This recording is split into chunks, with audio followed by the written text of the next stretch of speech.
Welcome to பாஸ்கீஸ் ஆர். வணக்கம் சார். வணக்கம் பாலா. வெல்கமிங் கலக்கராடி ஃபேன்ஸ் டு ஆர். என்ன சார், சூப்பரா மேட்ச் அப்படியே கொஞ்சம் கொஞ்சமா இப்படியே மாறுது. டோர்னமெண்ட் சீரிஸ் வந்துட்டு இன்னைக்கு இந்தியா கையில வந்துருச்சு. India leads by 2-1. எப்படி போச்சு சார் இந்த மேட்ச்? ஆமா, அதாவது நீங்க எல்லிஸ் வச்சு நீங்க பந்து தூயினே இருக்கீங்க. நாங்க 3-4 பெட்ரோலிஸ் வச்சுக்கிறோம். அவங்க அவங்க ஓடி வந்து ஸ்லோ ரன் போறது போல ஸ்டில் ஆயிடுறாங்க. உங்க ஸ்லோ ரன் டெக்னிக்கலி ஸ்லோவா தெரியுது, ஆனா எங்களுக்கு ஸ்டில் ஆயிடுது. நீங்க கிட்ட வந்த பிறகு பந்து வர்றது பண்ணிட்டு அந்த மாதிரி நாங்க ஸ்லோவா போட்டு ஆஸ்திரேலியால ஒரு தமாஷான விஷயம், அவங்க ஊர் விக்கெட் எங்க ஏரியா என்ன பண்ணீங்க பாக்குறேன், நாங்களாம் கங்காரு அப்படின்லாம் டைலாக் விட்டா கூட ஓகே. உங்க ஊர் செப்பாக் பிச்சே நாங்க போடுறோம், நீங்க என்ன பண்றீங்க பாக்கலாம் அப்படின்ற சவால் தேவையா? அவங்க ஒவ்வொருத்தரும் அடிச்சு முடிச்சு அவங்களே பாக்குறாங்க அவுட் ஆகுது. அவங்களே திரும்பி பாக்குறாங்க மேபி அவுட். அந்த அளவுக்கு ஸ்லோவா இருக்கு. அதுல பின்னிட்டோம். அதாவது ஹோப்பே விடல. முதல்ல ஒரு ரோசி ஆரம்பிச்சாங்க. வருண் சக்கரவர்த்தியோட 4 ஓவர் ரன்னர் தெரியும். பட் இன்னைக்கு bonus Axar Patel extraordinary bowling, beautiful line and length. Axar Patel அடிச்சும் போடாம தூக்கியும் போடாம 2 கண்டனம் போட்டு கொண்டுட்டாரு. டூபே வழக்கம் போல ஆண்டியா வந்து ஒரு முக்கியமான 2 விக்கெட்.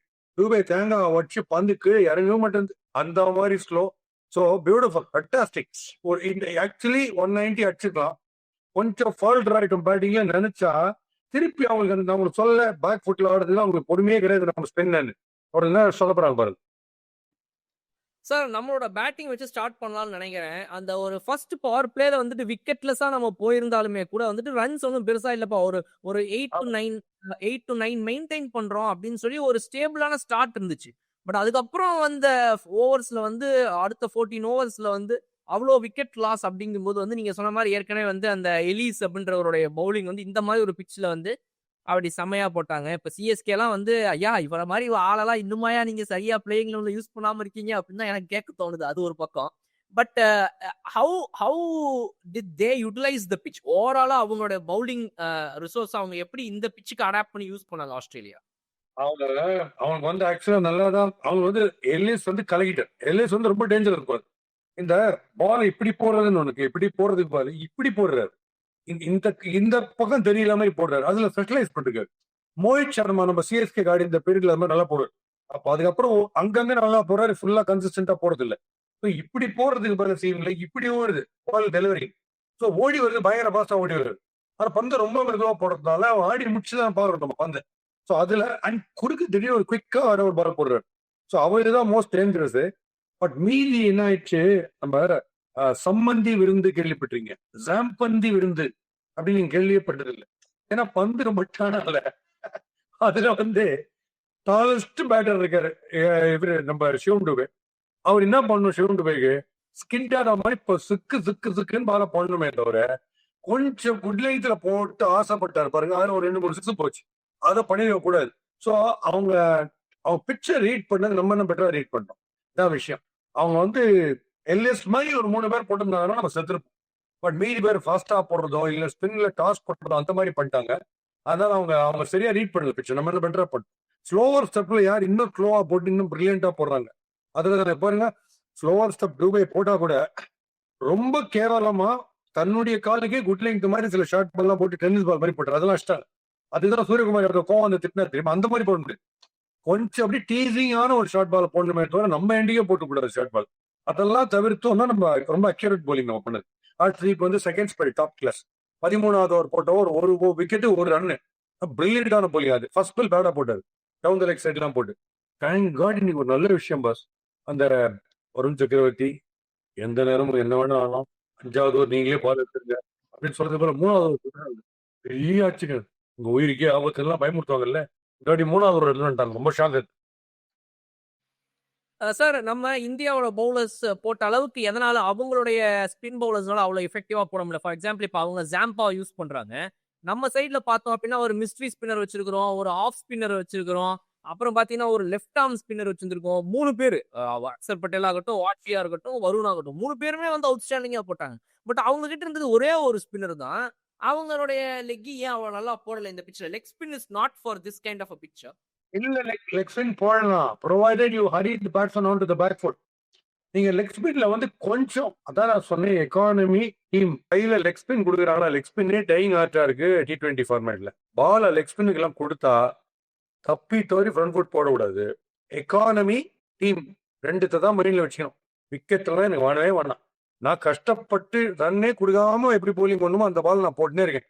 அவங்க டெஸ்பரேட் ஆகி அடிக்க போயிட்டு விக்கெட் கொடுத்தா ஓகே, அதுதான் பண்ணுமே தவிர நல்ல டால் பேட்ஸ்மேன் நம்ம மைண்ட் மாத்திக்கணும். டால் பேட்ஸ்மேன் தான் ஒண்ணு கிரீஸுக்கு பின்னால இருந்து போடணும், அம்பையரை தாண்டோடனே போட்டணும், பாப்பிங் கிட்ட போக கூடாது.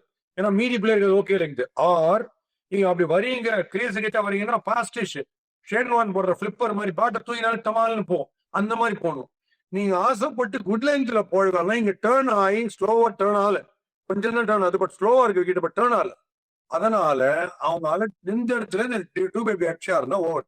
இப்போ டூபிரியாக்கு 6 பால் ஒரு பேக் ஃபுட் போட்டோம் ஆன் த ஸ்டம்ப்ஸ், என்ன அடிக்கிறார் பாருங்க, டெஃபரெண்டா தூக்கி போயிடுவார். அதுதான் அவங்க ஸ்ட்ராட்டஜி லேக்கிங்ற. டூபே வந்த நம்ம திலக் வர்மா எக்ஸ்ட்ராடினரி பிளேயர், எதுக்கு ஃபாஸ்ட் பவுலிங். அவரே வந்து Suryakumar Yadav I want to go up the ஆர்டர்னு கேட்டு போற ஆர்டர். அவரை விட்டுட்டு சிவம் டூபே எது முன்னாடி இருப்பாங்க எனக்கு புரியல. அவங்க மூளை இல்லாம ஃப்ரண்ட் ஃபுட்டுக்கு போடுறாங்க. அவங்க பேக் ஃபுட்டுக்கு ஒரே ஒரு பால் போட்டாங்க. எலிட்ஸ் அரவர பேசுற ஒரு பால் பாதி பிச்சில போட்டாரு அவரு கால் கிட்டே. என்னாச்சு பாத்தீங்களா, பேட் இப்படி தூள போயிடு. அதான் சொல்றேன், அவர் ரொம்ப கிளம்சி, பேக் ஃபுட்ல ஒரு ஃபிளெக்சிபிலிட்டி கிடையாது. ஸ்விவலிங் ஆஃப் த ஹிப்ஸ் அவரால் பண்ண முடியாது. ஸோ அவரை பேக் அரிக்கா போட்டுன்னு இருந்தா கண்டெயின் பண்ணலாம். இவங்க தப்பா ஃப்ரண்ட்டுக்கு போட்டாரு. ஸோ அந்த பார்ட்னர்ஷிப் ரோசியா வந்துச்சு. அப்போ அதுக்கப்புறம் அப்படி இப்படி ஆடி 6, 20, 25 பேப்பர் ஸ்கோர் மாதிரி ஆடி கொண்டு 167 தவிர 190 நம்ம அடிச்சிருக்கலாம். 6 லெஃப்ட் ஹேண்டர்ஸ் டீம்ல 6 பேரும் பிளேயிங் அக்ராஸ் லைன், 6 பேரும். ஏன்னா ஸ்லோவா வருது இல்ல, ஆட போகும்போது பால் வரமாட்டேடுது, ஆட்டோமேட்டிக்கா அக்ராஸுக்கு போறாங்க. நீங்க ஸ்டெப் அவுட் பண்ணி ஸ்ட்ரெயிட்டா அடிச்சா நிறைய அடிக்க முடியும். பட் நம்ம எல்லாம் வச்சு பாரு, left arm spinner sweep, left arm Tilak Varma ஸ்வீப்புக்கு அவுட், இந்த பக்கம் நம்ம ஜிதேஷ் ஸ்வீப்புக்கு அவுட், அக்ராஸ் ஆடி இவர் சூரியகுமார் யாதவ் அக்ராஸ், எல்லாமே அக்ராஸ். மிட் விக்கெட் மிடான் பக்கமே அவுட் அத்தனை பேர். ஸோ அப்ப இப்படிப்பட்ட ஒரு பிச்சுக்கு இந்த ரன்னே ஒரு பெரிய ஸ்கோர் அப்படின்னு நம்ம சொல்லலாம் சார். 168ங்கிறதே வந்து ஒரு பெரிய நம்பர்ஸ் தான். அவங்களால அதை கொஞ்சம் கூட ரீச்சே பண்ண முடியாம 119க்கு ஆல் அவுட் ஆறாங்க அப்படின்னா வந்துட்டு தட் டெல்ஸ் அபௌட் தி பிட்ச். ஆமா, நீங்க ஸ்லோ பவுலிங் போடுறதுக்கு ரெடி. உங்கள மாதிரி ஒருத்தர் போட எப்படி ஆடணும், வெயிட் பண்ணி கிளைட் பண்றது இல்ல கம்ப்ளீட்டா ஸ்டெப் அவுட் பண்றது எதுவுமே பண்ணாம இந்த இடத்துல சுத்துறாங்க. மேக்ஸ்வெல் வந்த உடனே மெசேஜ் எல்லாரும் அனுப்பிச்சிட்டேன், இவரு கண்டிப்பா வருண் சக்கரவர்த்தியோட ஒரு வீடு அவர்கிட்ட அது வீடு கண்டிப்பா தெரியும் மாட்டேன். அவருக்கு கிடைச்ச கூகுளில போல்டு லாஸ்ட் பால் அப்படி அந்த 4 ஓவர்ஸ்ல அவருடைய லாஸ்ட் பால் ஒரு போல்டு. ஓகே, இதுல அக்சர் பட்டேல் ரொம்ப பிரில்லியண்டா ஃப்ரண்ட்டுக்கும் இல்லாம பேக்கும் இல்லாம அறவரையும் ஆட வச்சார். இந்த பிச்சில் மட்டும் நீங்க கொஞ்சம் ஃப்ரண்ட் ஃபுட்டுக்கு தைரியமா போடலாம். ஏன்னா முக்கிய அடிக்கும் போது தப்பா அடிக்கிறாங்க. அதனால இந்த பிச்சு வந்து ஐடியலா நம்மள மாதிரி கண்டிஷன்ஸ், நம்ம இந்தியன் கண்டிஷன்ஸ், நம்ம பிஸ்டா இந்த மாதிரி கண்டிஷன்ஸ்ல நம்ம மாதிரி கண்டிஷன்ஸ் கொடுத்தது அவரோட தப்பு ஃபர்ஸ்ட். அதுக்கு அவங்க அடாப்டே பண்ணிக்காது. அடுத்தது அவங்க கிரீட் ஆடுற மாதிரி ஆடுறாங்க. இப்போ ஃபார் எக்ஸாம்பிள் வந்த உடனே பிலிப் ஒரு ஆர்ஜிப் ஒரு ஆஃப் சச்சார் பார்த்தீங்களா, நான் உங்களுக்கு சொல்ல மாட்டேன், சூரியகுமார் யாதவ் அந்த மாதிரியான அவுட் அந்த மாதிரி பிச்சில் அது பந்தே வரல, செகண்ட் ஸ்பெல்லுக்கு வராரு, ஆடி முடிச்சிட்டு ஸ்ட்ரோக் ஷார்ட் பிரிட்டிக் அவுட் ஆனாரு. அந்த மாதிரி சொல்றேன், நீங்க இந்த பிச்சில் ஆட முடியாது அந்த ஸ்ட்ரோக்.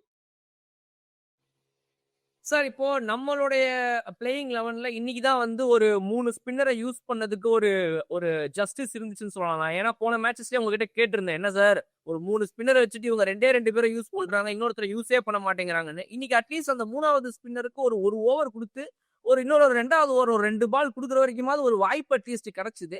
பட் இந்த பிச்சில் கூட ஆஸ்திரேலியா வந்து ஒரே ஒரு ஸ்பின்னரை வச்சு விளையாடுறதுங்கிறது வந்து எப்படி சார்? அவங்க கொஞ்சமாவது அவங்களுடைய ஊர்ல பிச்சு இந்த மாதிரி இன்னைக்கு ஸ்லோவா இருக்குதுங்கும் போது அதுக்கு ப்ரிப்பேர்டா இருக்கணும் இல்ல? நம்ம ஓவர் ப்ரிப்பேர்டா அவங்க அண்டர் ப்ரிப்பேர்ட் ஆகுறாங்க. ஆமா, அவங்களுக்கே அசஸ்மெண்ட் இல்ல பிச்சில் கரெக்டா. நமக்கு அட்வான்டேஜ் என்னன்னா Bumrah real quick bowler Bumrah இருக்காரு, மீதி எல்லாருமே ஓடி வந்து ஸ்லோவா போடுறாங்க. பெரிய கிரவுண்டா இருக்கும் போது இந்த ஸ்லோவா போறது ப்ராப்ளம் இல்லை, சின்ன கிரவுண்ட்ல வேணா மாட்டி போறோம். பட் இந்த பிச்சு கொஞ்சம் மைல்டா அன்பிளேயபிள் சொல்ல, நாட் ஈஸி ஃபார் டிரைவிங். அந்த மாதிரி ஒரு பிச்சில் இது கரெக்டான போலிங் காம்பினேஷன். நமக்கு இந்த போலிங் மிக்ஸ் அவங்களுக்கு கிடையாது. எல்லாருமே ஓடி வந்து வேகமா போட்டுருக்காங்க. அதனால அவங்க பெருசா திங்கிங்கே விட்டாங்க, திங்கிங் கேப்ப கைட்டு எடுத்துட்டாங்க நீ மேட்ச். சார் ஆஸ்திரேலியா அவங்களுடைய கேப்டன்சி பொறுத்த வரைக்கும் வந்து ஒரு மிகப்பெரிய சேஞ்ச் ரீசெண்ட் டைம்ஸ் நம்மளால பார்க்க முடியுது. அந்த பிக் நேம்ஸ்ங்கிறதெல்லாம் தாண்டி வந்து அடுத்த பிக் நேமா இருக்கக்கூடிய நம்ம ஸ்டேஜ்ல வந்து ஹார்திக் பாண்டியா எப்படியோ, சூரியகுமார் யாதவோ அந்த மாதிரி அங்க வந்து ஒரு மிச்சல் மார்ஷ் வந்து கேப்டன்சியை போட்டிருக்காங்க. இந்தியாவுக்கு அகைன்ஸ்டா இந்த மாதிரி மேட்ச்ல ஒரு பவுலிங் பத்தி நான் கேட்டேன், ஏன் அவர் ஒரு ஸ்பின்னர் எடுத்துட்டு வந்தாரு அப்படின்னு சொல்லி. மத்தபடி ஓவராலா அவருடைய ஹேண்ட்லிங் ஆஃப் ஸ்பின்னர்ஸ் அண்ட் இந்த ஃபீல்ட் மிச்சல் மார்ஷோட அந்த கேப்டன்சி உங்களுக்கு எப்படி இருக்குது சார் பார்க்கும்போது? ஓகேயா இருக்கு. அவரே ஒரு மிஸ்டேக் பண்றாரு. அவர் எல்லாம் இன்டெலிஜென்ட்டா போடுவார் போலிங் இல்ல. அவரும் டூபே மாதிரி போலர் தான். போலிங்கே வரலையே அவரு. அது ஏன் பண்ணாரு அவரு? அந்த மாதிரி மிஸ்டேக் அவர் பண்ணக்கூடாது. இவங்க ஓடி வந்து ஃபாஸ்டா போட்டுட்டு இருக்கச்சு ரன் நிறைய கொடுக்குறான்னு இருந்துச்சு. அவர் போடணும் இல்ல. அதுதான் சொல்றாரு. அந்த லீட் எடுக்கணும். ஹர்திக் பாண்டியா அவர் தான் பண்ணிருப்பாரு. நான் போடுறேன் நியூ பால்ல திடீர்னு வந்து போடுவாரு, குறுக்க வந்து போடுவாரு, லாஸ்ட் ஓவர் போடுவாரு. எல்லாமே கான்பிடன்ஸ் தான். இவங்களுக்கு அந்த கான்பிடன்ஸ் இல்லை. இவங்களுக்கு அந்த wicket slow one I think இவங்க போலிங் போட்டுட்டு ஃபீல்டிங் பண்ணிருந்தாங்களே, அந்த ஸ்டேஜ்ல பிச்சு ஸ்லோன்னு பார்த்துட்டு ஐயோ மச்சான் இதே பிக்சர் நம்ம திருப்பி ஆனோம். அந்த ஆள் வேற வரும் சக்கரவர்த்தி சாவடி பாய வந்து அனுபால். இப்ப இவரு பாருங்க டேவிட் டேவிட ப்ரீவியஸ் பால் கொஞ்சம் வெறுப்பேற்றி விட்டாங்க. கொஞ்சமா டச் ஆகி விட்டாங்க. ஸ்டாயினஸ் வெறுப்பேற்றி விட்டாங்க. அவர் அடுத்த பால் பொறுமை போயிடுச்சு. ஓகே, டேவிட் அடிச்சு முடிச்சு பாரு பவுன்சர் அவரோட வழக்கமான ஒரு ஷோயப் பக்தர் ரேஜ் யாரோ போடுறாங்க அடிக்கிறாரு. வந்து வரவே இல்லை. அவர் அடிச்சு முடிச்சு அவரே பாக்குறாரு அவுட். அவர் இவங்க ஏரியா ஸ்போர்ட்ஸுக்கு போறாரு. அவங்க டைப் விக்கெட் நினைச்சு இது அவங்க டைப் விக்கெட் இல்ல. சார் லாஸ்ட் கொஸ்டின் அபவுட் இந்த மேட்ச் சார். சுப்மன் கில் அப்புறம் வந்து இந்த மாதிரி சில பிளேயர்லாம் நம்ம டீம் இப்போ கேஎல் ராகுல் இருந்திருந்தாருன்னு நான் சொல்றேன். அந்த மாதிரி பிளேயர்ஸ் எப்பவுமே நம்மளை போன்ற இந்தியன் டீம்ல இருந்துட்டே இருக்கிறது நல்லது அப்படின்னு எனக்கு நம்ம இந்த மேட்ச் முடியும் போது தோணுச்சு சார். பிகாஸ் இப்போ சுப்மன் கில் மாதிரியோ ஒரு விராட் கோலி மாதிரி கேஎல் ராகுல் மாதிரி ஒருத்தங்க ஆங்கர் பண்ணி ஆடுறது இன்னும் இம்பார்ட்டன்ட் தான். இந்த ஃபார்மட் வந்து எவ்வளோக்கு எவ்வளோ பேட்ஸ்மேன் ஃப்ரெண்ட்லியா 300 400 அடிக்கிற மாதிரி போனாலுமே கூட இது மாதிரி 1-2 பிட்ச் வரும்போது அங்கேயும் ஆட தெரிஞ்ச வீரர்கள் இருக்கணும் அப்படிங்கிறது எவ்வளவு முக்கியன்றதை இன்னைக்கு சொல்ல முடிஞ்சு சார். பிகாஸ் இது ஒரு 168 வருது அப்படின்னா அதுக்கு காரணம் வந்து ஒரு சைடு வந்து இவர் ஒரு 46 ஆஃப் 39 பால்ஸ் அப்படிங்கிறது வந்து ஒரு டிபிக்கல் T20 இன்னிங்ஸா பார்க்கப்படவில்லை என்றாலும் இந்த பிச்சுக்கு அது ஒரு சூப்பர்பான நாக். பிளஸ் அபிஷேக் சர்மாவே கூட வந்து அவருடைய யூஸ்வல் ஸ்ட்ரைக் ரேட் ஆஃப் 180 200 அடிக்காம நீ ஒரு 130 ஸ்ட்ரைக் ரேட்ல ஆடினார்னா அந்த start was necessary for this kind of pitch நினைக்கிறேன். Shivam Dube also at the same end. ஆமா, நீங்க எப்ப நமக்கு 7 8 9 இதே மாதிரி தான் ரேட் வந்துட்டு இருக்கு 10 overs இருந்துச்சு. It's clear indication it is not conducive for stroke break. இந்த மாதிரி அடிக்கிறவங்க கார் தட்டி அடிக்கிறவங்களால ஒன்றும் பெருசா பண்ண முடியலையே. அங்கங்க ஒரு 4 or 6 தான் வருது, பயங்கரமா வருது. ஸோ அது ஒரு கிளியர் இண்டிகேஷன். இந்த பிச்சில் வந்து நல்ல மூலையோட கேஎல் ராகுல் Kane Williams type of pitch இதெல்லாம் அவங்க டிசைட் பண்ணாங்கன்னா ஒரே ஆடுவாங்க. ஸோ இதுலயாவது ஒரு நல்ல ஒரு 40 அடிச்சு ஒரு 60 பால் ஆடுற ஒரு மெயின் ஸ்டே ஒருத்தர் இருந்தார்ல, அதுவும் அவங்களுக்கு இல்ல. 10 ரன் 20 ரன் 10 பையன் முதல் பால் 2வது பால் ஒரே போட்டி வந்துட்டு போறதுக்குள்ள அடிக்கடி ஒரு சீக்கிரம் டிராபிக் ஜாம் ஒரே ஒருத்தர் வச்சுக்கிறாங்க. சீக்கிரம் நீ அப்படின்ட்டு அந்த மாதிரி ஒரு அடிக்கடி அவங்களுக்குள்ள. அவங்க ஓவராலே ஸ்ட்ராட்டஜி பிச்சு என்னன்னு தெரியல. பிச்சு தெரிஞ்ச ஸ்டேஜ்ல இல்ல ஒண்ணு நர்வஸ் ஆகிடும். ஐயோ இந்த பிச்சில் நம்மளால ஃப்ரீ ஆட முடியாது. இவங்க ஸ்பின் மெதுவா 3 பேர் தூவி விட்டாங்கன்னா காலி. தூவே ஒருத்தர் அதுக்கு தூவுறாரு, அஷ்தீப் தூவுறாரு, ஒரே ஒருத்தர் பும்ரா போடுறாரு, அவரும் சாவடிக்கிறாரு. பிச் பண்ண எல்லா பாலும் யார்கர் லிங்க்லயே போடுறாரு. இவங்க சைக்கிளாட்டியில காலி இல்லை. நம்ம 160 வந்த உடனே இவங்க பினிஷ்டுன்னு நினைச்சிட்டாங்க. முதல்ல கொஞ்சம் ஃபேவரியா போச்சு. அப்போட வைத்தியம் அவ்வளவுதான் பினிஷ்டுனாரு. கவலையப்படுறீங்க. ஸ்லோ ஸ்டப் கண்டினியூஸா அப்படி ஆட முடியாது இந்த பிக்சர். என்னன்னா பாருங்க 100க்குள்ள 4 விக்கெட்டோ 5 விக்கெட்டோ ஓந்துதுன்னா கதை கந்தெல்லாம் அப்படியே நடக்குது. கரெக்டாச்சு அப்படியே.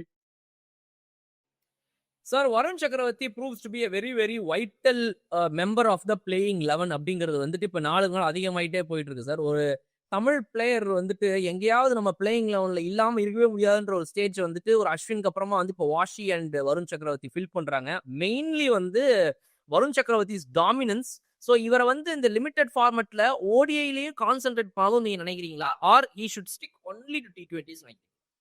T20க்கு ஸ்டிக் ஆன இப்பயே ஒரு லவ்லி போனஸ் பேக் டிரைவ் ஒன்று ட்ரை பண்ணாரு. பியூட்டிஃபுல்லா ஸ்டாப் பண்ணாரு. அதுக்குள்ளேயே முதுகுலாம் ஒரு மாதிரி ப்ராப்ளம் ஆயிடுச்சு பாருங்க. ஒரே ஒரு ஃபீல்டிங் பண்ணதுக்கு 50 overs நிக்கணும் கண்டினியூஸா.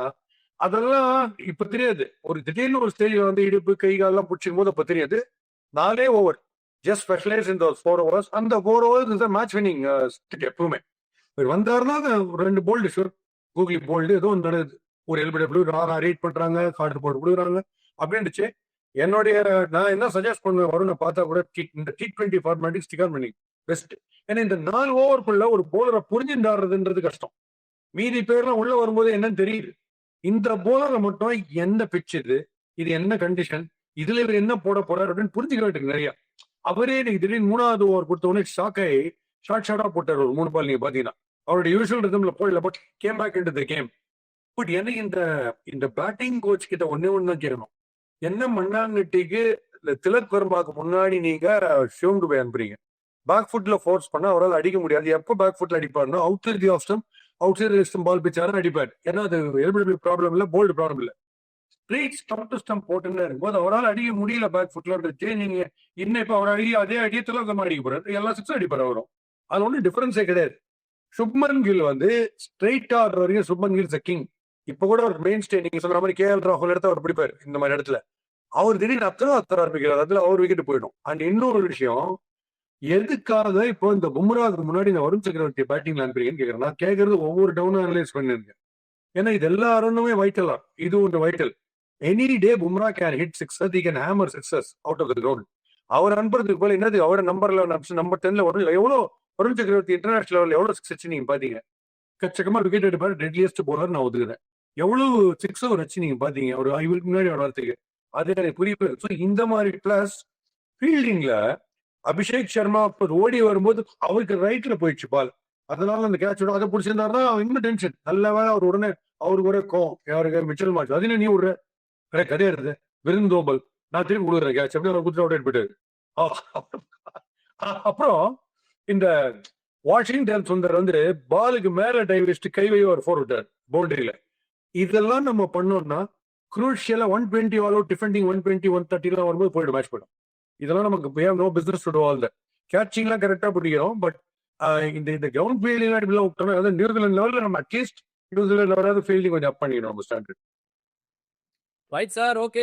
நாளைக்கு விரைவில் வந்து நமக்கு 5வது T20 வரப்போகுது. அந்த மேட்சை வந்து ஒருவேளை ஆஸ்திரேலியா ஜெயிச்சுதான் சீரீஸ் வில் பி லெவல். 2 பேரும் டிராஃபியை வந்துட்டு பாதியா பிச்சு எடுத்துட்டு போற மாதிரி இருக்கும். அந்த டிராஃபியை உடச்சி பாதி எடுத்துட்டு வராம முழுசா எடுத்துட்டு வரணும். 5வது T20 நம்ம ஜெயிக்கணும்னு நான் நினைக்கிறேன். Let's wait and watch sir. எல்லாம் பண்ணலாம். நக்குவி பக்கத்துல எல்லாம் பாடுறீங்க. என்னோட பிச்செல்லாம் எடுத்துங்க. ஓசின் நக்குவி இருந்தாருன்னு வச்சா நீங்க பிச்சு எடுத்து முடப்பல் பார்த்தா கப்பல் ஜெராக்ஸ் எடுத்து வச்சுப்பாரு. ஒரிஜினல் நம்ம வச்சுப்பாரு. அதனால அதை நீங்க பாத்துங்க. எனக்கு தெரிஞ்சு 3-1 தான் பார்த்தா அவங்களுக்கு சுத்தமா தெரியல பார்த்தோம். நம்ம back foot play problem. But slow விக்கெட்ல பேக் ஃபுட் பிளே வந்து நம்ம ஒன்றும் பிரச்சனை கிடையாது. Fast விக்கெட்ல right. அண்ட் நீங்க பக்கத்துல ஃபீல்டர்ஸ் கிடையாது. எனிவே இப்போ வந்து மதன்லால், மொயிந்தர், பின்னி நம்மளுடைய காட்ஃபாதர் ஸ்லோ போய் அவங்க எல்லாம் வந்துருவாங்க. ஃபர்ஸ்ட் வந்து பின்னாடி வரும். நீங்க பேட்ஸ்மேன் வந்து போலரே அடிச்சிடும் வந்து பின்னாடி வந்துருக்கும். இன்னும் சில பால்லாம் வந்துருக்காது. அந்த கேட்டகரியில ஒரு 3-4 போலர் நம்ம வச்சுனா கண்ணில் வேற அவுட் ஆட்டலாம். எனக்கு தெரிஞ்சு 3-1 தான் பாசிபிலிட்டி. 3-2 சொன்ன முதல்ல ஒரு மேட்ச் ரிசல்ட் எல்லாம் போயிடுச்சு. So 3-1 possibility definitely.